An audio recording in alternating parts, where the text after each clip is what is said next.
Okay, we are back live at day 2 of VMworld 2013. We're live in San Francisco, California at Moscone South Lobby. I'm John Furrier, the founder of SiliconANGLE. This is theCUBE, our flagship telecast. We go out to the events, extract the signal from the noise. That's our goal. I'm joined, as always, with my co-host, Dave Vellante at Wikibon.org. Hi everybody, Chuck Hollis is here. Chuck's with VMware now, so Chuck, longtime friend of theCUBE. Really great to see you again. Thanks for coming on. It's great to see both of you. We get together on a regular basis. The topics are always different, but it's always a lot of fun. Yeah, so you are a trend spotter, and on a good day. You've made the move to VMware. Let's start there. What was the attraction? Personal motivation. I really believe in software-defined everything. Software-defined data center, software-defined storage, and as an article of faith, I think the whole industry is going to transition to this model. So if you believe in a transition, what do? You want to go where the action is. So fought and clawed my way into VMware. Sometimes I think it's kind of a disadvantage coming from EMC, because they're just so fiercely independent. But found a way to get it associated with a new business unit there, and it's going to be fun. Yeah, so and you didn't waste any time. You got right blogging about the move and the software-defined everything. Yeah, you unpacked software-defined storage, which you want to do, but you're a great communicator, so a lot of times this stuff gets kind of complicated for people. So take us through, what do you mean by software-defined everything? What does that mean to the customer? Well, I'll just start with software-defined storage as an example. 3 things we're looking for. One is a control plane that is as programmable from whatever control stack we want, be it VMware, OpenStack, et cetera, et cetera. So by control plane, I mean, just again, for the lay people, you mean the ability to... Management, operations. Do stuff. Right, do stuff. Move stuff and around, be able to do it in a way that things. doesn't require getting on a storage array console and typing a lot of complex commands, but just as a natural part of provisioning or natural part of provisioning. Because that's how it's done in the old days and a lot of today, right? Oh, yeah. You're at a command line interface, yeah, you take out your hex code calculator and off you go, okay. right? So that's kind of thing number 1, and everybody's looking for not only that ease of management, but to have it converged with other things they're doing, network, server, et cetera, et cetera. Second thing is the ability to provision data services, replication, encryption, all that sort of stuff, and do it hopefully in software rather than binding it to a piece of hardware. You see the same thing in software-defined networking. And the third big idea is a data plane. Being able to use a mix of not only our traditional friendly storage arrays that we know and love, but some of these new software-based storage arrays, VSAs, so I can mix and match kind of the technologies I store data on. I think storage is ripe for a change. You know, it's probably going to be the last discipline of the big 3 to kind of transition to the software-defined model, but it started. So why break apart the embeddedness of the hardware and the software, and why now? What's the advantage for the customer? You know, doesn't it run faster in hardware? These are a lot of the questions that people are asking. Well, I think there's a couple of forcing functions. First of all, you know, commodity hardware has gotten really good. I mean, I remember when you can get in a TUU, you had to go out and buy a big rack of Sun servers. So this is getting very powerful stuff. It's now water-cooled. Yeah, it's now water-cooled. But I think the bigger forcing function is people need the efficiency of the operational model. You know, I don't think we have the luxury anymore of having our server silos and our network silos and our storage silos and whatever traditional job roles. And with the customers I talk to, they are hell-bent on not only getting to converged infrastructure, but a converged operational model. I think you heard some of that from the last guest. Yep. That says, you know, the problem is the people in the process, and they're looking for supporting technologies and supporting models that supports this new converged way of doing things. And I think that more than anything else will force people into this software-defined model. Chuck, your blog obviously well read by all these storage insiders and people following EMC. You've been great. My mom reads it too. You've had some great hits. How to use an iPad. I think you're all the iPad blog. The famous iPad post went supernova. Yeah. You wrote that, drinking beers in the backyard one day. Yeah. And home and go, I should do more of that. VMware needs you now. So, but VMware, the signal is very storage. Like Pat goes over, you're over there. A lot of people like connecting the dots. Okay, Chuck's over there. This is the new EMC. But in a way, VMware has to be IT, and I was early in the intro said, VMware is the next Oracle in terms of the trajectory. If you look at the pace of where this is going, you see. I don't know if we want to be everything Oracle is, but in terms of size and penetration, taking over Moscone here in San Francisco. 23,000 people, is that what I heard? Yeah, 23,000 people. So it can continue to grow, right? So there's growth ahead. But what does VMware have to do? I mean, what are the key holes to be filled, end user computing been misfired a few times, top of the stack's waiting for that enablement underneath. What do you see? I'm coming for storage, it's a very central point as well. I think you're starting to see it. When Pat went over, he was very clear that VMware should be multiple businesses, kind of a BU strategy. Prior to that, it was one main product, vSphere, everything plugged into vSphere. So part of what I'm kind of feel good about is Pat, from a business strategy perspective, seems to have a good view about how to create the swim lanes for different businesses. The second thing is they're bringing in talent. They're bringing talent from other disciplines and making it work. Sanjay Poonen, yes, great executive hire. And there's more, good CIO. I don't know how I got in there, but they're bringing. They snuck in before they had required credentials. Yeah, and then they closed the door, and then the bar went higher. But all joking aside, they're very well positioned. I mean, you look at it, great technology, great footprint in the enterprise, passionate people who are willing to apply the technology. We see a lot of them here at the show. They basically have the license to go innovate in these areas. And I think you both know it all gets down to execution, even though you may have the license to go do these things. So I think the next year will be, can NSX get the market adoption it needs? Can VMware start to be taken seriously in the storage world? Some of these other areas being addressed. But, I wrote on the crowd chat the question of, does IT reward disruptors or sustainers? And we're in a disruptive marketplace. How does VMware morph its ecosystem trying to be a disruptor and innovator? I mean, obviously not sustaining. Laggards will sustain and hold on to the old model, like Oracle, for instance. We always criticize Oracle, but people are holding on to that installed base. Good question. Microsoft is a victim of that. Good question. So if you think about what VMware did with ESX and vSphere, it's probably the least disruption of all time. I mean, the proposition is, hey, you can adopt this whole new way of doing things. By the way, keep your operating systems, keep your applications, go at your own pace. And what I like about VMware's model of disruption, it's preserve the best of the old but still move through the through. Now, that being said, there's some people out there who are getting very aggressive with the technology, burn the boats, this is what we're doing. But the vast majority of the people I work with they're kind of doing a mix. They're preserving some things that aren't ready to change yet, but still introducing the new ways of doing things.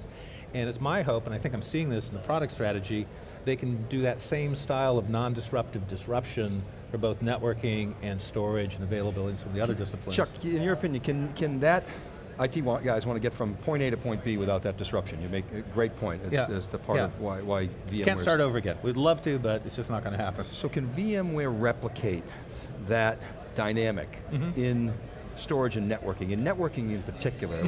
What's different, what's the same, how long is it going to take? Well, I'm not a networking guy, so I get to be a kind of... Well, you are now. I am now, officially. Yeah, I guess I have to learn how to be one. But what I'm observing is the networking community was ready for a change. They were ready to start doing things differently. They had gotten so deep in the minutiae of setting up networks and controlling and provisioning networks. I don't know if you're following the social feeds, the reaction to NSX. It was huge. Oh, yeah. And people are just going to take this stuff and give it a thorough workout.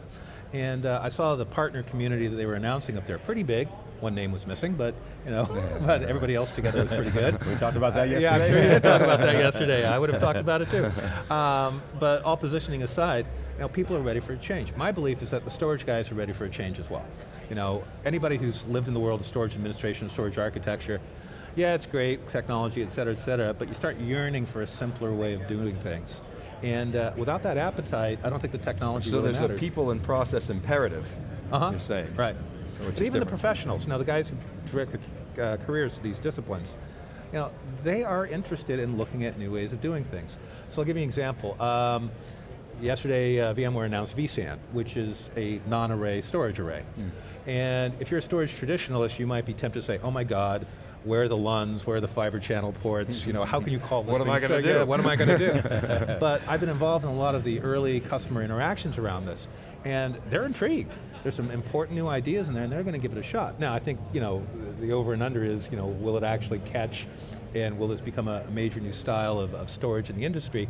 But there's certainly an appetite out there for people to take a look at this stuff and give it a shot. Yeah, one of the things we're seeing, the trends we're seeing here, theCUBE that's kind of been coming into the event and also here, the discussion is, there's no one hammer and nail model anymore, it's multiple hammers. No answer, right? There's multiple answers, and we just heard the customer I was just on earlier saying, hey, my process and automation's different because I automate my process, not someone else's automation manages my unknown process. I would go farther.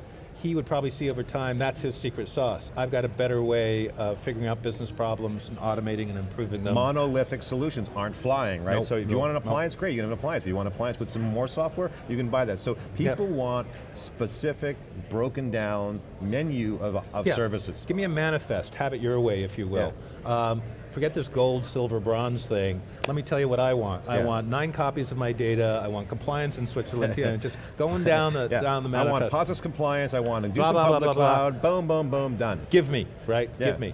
And publish. And we're also in an era, I think, but that's differently now. Now the IT landscape is like changing. So like titles are changing. The mindsets are changing. We just talked about cloud, cloud scaling, right? Horizontal scale. You know. Cloud style, right? I mean, what's the new mindset of the users? I think we've got a generation of business users who aren't scared about having a technology discussion. Now, I'm a little older here. At the time, if you go back 20 years, well, IT, technology, I don't know any of that stuff. We have raised a whole generation of business leaders now, I believe, that are comfortable with not only talking about technology, but consuming it. Hey, let me tell you what I can do with Google. Let me tell you what I can do with Amazon. Let me tell you what I can do with these things. And I think it's a lot of analytics drive that too. People don't mind pulling their iPad out and saying, what's performance look what I like? can do. I created a model. Look what you're doing. These intelligent business consumers, I think, are probably the biggest driver of all of forcing some of these transformations we're talking about. Because I got to tell you, if you're a business person and you can't get what you want from your IT guy, you have a credit card, you know how to use it, to your earlier point. Okay, so here's a question for you. So what are the biggest areas of change from a title perspective, the personnel inside an IT? That's really easy. First of all, and there's some good survey data to back this up. One is, let's see if I can't even remember the survey, it came out about 3 months ago. But what are CIOs looking for in their organizations that they think they're deficient? Number 1 on the list was business-facing and people-facing skills. The ability to engage with other parts of the business. Now, I don't think you would have found that 4 or 5 years ago, but that's kind of the biggest thing. They realize they have a service to sell and it's all about engaging with folks. Second, process people who can look across very vast domains and figure out how to continually re-engineer the processes. Not a typical... What are they calling these people? DBAs? System admins? I mean, these are traditional titles. People have jobs going, hey, am I going to be displaced? Process engineers. Data scientists? No, customer engagement managers. It's starting to look a lot like a business, where you find a lot of the same things you find in a manufacturing organization or a retail organization showing up in IT. Program managers. Here's the joke. For years I've heard people in IT rant, gee, we ought to be running IT like a business. Congratulations. You now have marketing, you now have sales, you have process engineers, you have quality control. You're starting to look a lot like a business. So I want to get one more question in, because we could go all day with Chuck, and our good friend Rick Jackson, who originally got us here, is waiting. But I want to go back to the software defined. So for a number of years, companies like, let me use Microsoft and Oracle as an example, but I could use Amazon and Google too, but software companies grabbing certain storage function, putting it into their stack. Now, the challenge was always for them is it only worked on their applications, and it always seemed to run better in hardware, and EMC made a great business out of this. God bless. Now you have what you pointed out, you got a zillion cores and all this processing power, it's really inexpensive, and you got VMware, who's kind of application agnostic, in a position to own the protocols throughout the stack, to take things like vSAN, integrate flash. Why doesn't VMware become the dominant player in the storage business over time? I think a lot of the reason you can see on the show floor, this wonderful ecosystem.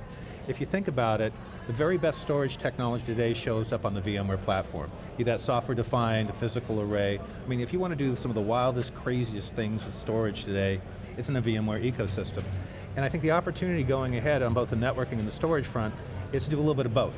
Let's have the best ecosystem with some of the best solutions, but also some unique differentiators that we can offer because we're part of the stack. I think everybody's familiar with kind of the Microsoft and the Oracle story, and no one wants to see a repeat of that. So the allure of monopoly will not suck you in? I haven't seen a whiff of that in my time at VMware. Very partner-centric, creating opportunities for partners, but I don't think they're mutually exclusive. I think customers win when you have the best choices available to you and they all work well So together. are we going to, final question, because we're going to get Rick Jackson, the CMO of Rackspace, former CMO of VMware on, but Chuck, I got to ask you, everyone really wants to know one burning question around Chuck Hollis. Are we going to see a nicer, gentler Chuck Hollis now that you're in the ecosystem and you got to be bear hugging all your new best friends like Pat Gelsinger? Yeah, partner-centric. We all know you as a lovable, kind individual. But you can find a couple of posts back there where I kind of snarked at a few people pretty hard. But the answer is, yeah, it's a very partner-centric company, and it's easier. I also like to point out that at EMC had a lot of partners like Microsoft that VMware didn't particularly like very much either. So, every company partners, but it's certainly a different partner set at VMware. So, same old Chuck. Yep. You get what you get. That's what it is. You're too old to change. Kind of like me and Dave. It's an opportunity to do something different, which I'm really looking forward to. Yeah, congratulations. I think it's a great move. Obviously, sovereign-defined data centers happening, and disruptions there, which we talked about yesterday. HP had some disappointing changes in earnings. Microsoft is going to have a new CEO. Certainly there's things going on. Cloud style is the focus, and that's the buzz here at VMworld. So again, VMware's positioning themselves for small, medium-sized business and up. So good luck with that. This is theCUBE at VMworld 2013. We'll be right back with Rick Jackson, the CMO of Rackspace, right after this short break. I'm John Furrier with Dave Vellante.